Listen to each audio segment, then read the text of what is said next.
Hi friends, India versus West இண்டீஸோட day 3 பார்த்தீங்க அப்படின்னா, வெஸ்ட் இண்டீஸ் வந்து கன்டின்யூ பண்ணாங்க. 4 விக்கெட்டுகள் வந்து ஏற்கனவே இழந்திருந்தாங்க. அதுக்கப்புறம் பார்த்தீங்க அப்படின்னா, யாருமே நிலைச்சு ஆடல.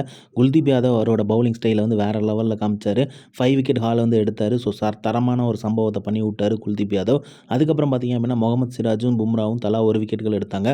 ஸோ அதனால பார்த்தீங்க அப்படின்னா, வெஸ்ட் இண்டீஸ் கம்ப்ளீட்டாவே வந்து சுருண்டுருச்சு 248 ரன்களுக்கு. ஸோ அதனால பார்த்தீங்க அப்படின்னா, 5 விக்கெட்ஸ் ஹால் எடுத்த குல்தீப் யாதவ் வந்து சரியான ஒரு பவுலிங் வந்து வீசினாரு. அதனால வந்து கம்ப்ளீட்டா சுருண்டுட்டாங்க.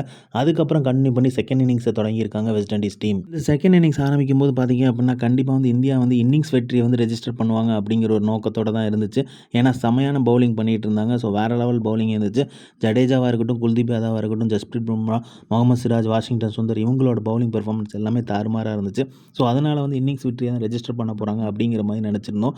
ஸோ ஆனால் பார்த்தீங்க அப்படின்னா, வெஸ்ட் இண்டீஸ் பிளேயர்ஸ் வந்து கம்ப்ளீட்டாக வந்து ஒரு ட்விஸ்ட் அடிச்சிருக்காங்க. எதிர்பார்க்காத ஒரு ட்விஸ்ட் தான். ஸோ அந்த அளவுக்கு வந்து பார்த்தீங்க அப்படின்னா, பேட்டிங் பெர்ஃபார்மன்ஸ் வேறு லெவலில் காமிச்சிட்டாங்க. ஸோ ஸ்டார்ட்டிங்கில் பார்க்கும்போது பார்த்தீங்கன்னா, சந்திரபால் விக்கெட் வந்து போகுது. அவர் வந்து 10 ரன்கள் எடுத்திருக்கும்போது 30 பால்கள் ஃபேஸ் பண்ணியிருந்தார். அப்போ வந்து அவரோட விக்கெட்டை வந்து இழக்கிறாரு. 17 ரன்கள் இருக்கும்போது வெஸ்ட் இண்டீஸ் தன்னோட முதல் விக்கெட் வந்து இழக்குது. அதுக்கப்புறம் பார்த்தீங்க அப்படின்னா, முகமது சிராஜோட பவுலிங்கில் வந்து அவர் இழக்கிறாரு.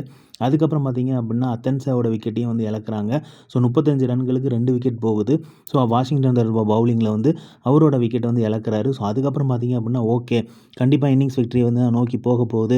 கண்டினியூஸாக வந்து வெஸ்ட் இண்டீஸ் வந்து விக்கெட்டை லாஸ் பண்ண ஆரம்பிச்சிட்டாங்க அப்படின்னு நினைக்கும்போது, ஒரு தரமான பார்ட்னர்ஷிப்பையும், தரமான ஒரு ஸ்டாண்டிங்கையும், டிஃபென்ஸையும் வந்து வெஸ்ட் இண்டீஸ் பிளேயர்ஸ் வந்து வச்சாங்க.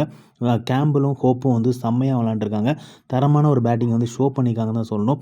கேம்பிள் பார்த்தீங்க அப்படின்னா 87 ரன்கள் எடுத்திருக்காரு. ஹோப் வந்து 66 ரன்கள் எடுத்திருக்காங்க. 2 பேரோட விக்கெட்டுமே போல கிரவுண்டில் இன்னும் இருக்காங்க. ஸோ தரமான ஒரு டிஃபெண்டிங்கும், சூப்பரான ஒரு டெஸ்ட் பிளேயும் வந்து காமிச்சிருக்காங்க.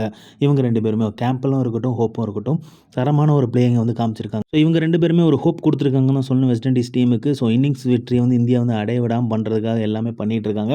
ஸோ வெஸ்ட் இண்டீஸ் வந்து ட்ரையல் பை 97 ரன்ஸ் எதிர்பார்க்கவே இல்லை. கண்டிப்பாக நான் எதிர்பார்க்கவே இல்லை. ஸோ இன்னிங்ஸ் விக்டரி தான் இந்தியா அடைய போகிறாங்க அப்படின்னு நினச்சேன். ஆனால் இவங்க 2 பேரோட ஸ்டாண்டிங் வந்து டே 3ல அருமையாக இருந்துச்சு பார்க்கறதுக்கே.